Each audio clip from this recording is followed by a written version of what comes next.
Glavni smjerovi napada bili su s Dinara i Velebita u pravcu Knina. Već u operaciji Ljeto 95.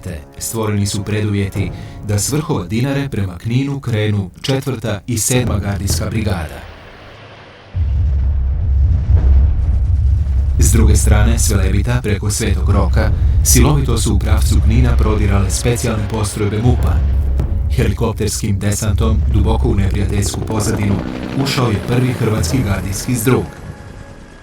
Zauzimanje prijevoja Ljubovo i neutraliziranje neprijateljske zračne baze u Udbini bila je zadaća 9. gardijske brigade.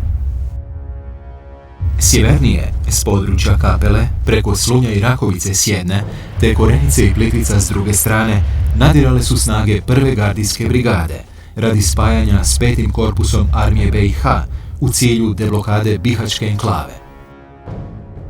Prostor Banije okružen je iz nekoliko pravaca.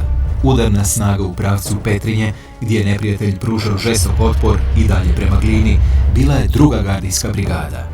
Postrojbe 3. i 5. gardijske brigade za to su vrijeme bile u stanju pripravnosti na krajnjem istoku Hrvatske, u slučaju eventualnih neprijateljskih pokreta. Tijekom prvog dana operacije, prodor postrojbi hrvatske vojske po dubini iznosio je 5 do 15 km, a neprijateljska uporišta dovedena u okruženje ili poluokruženje.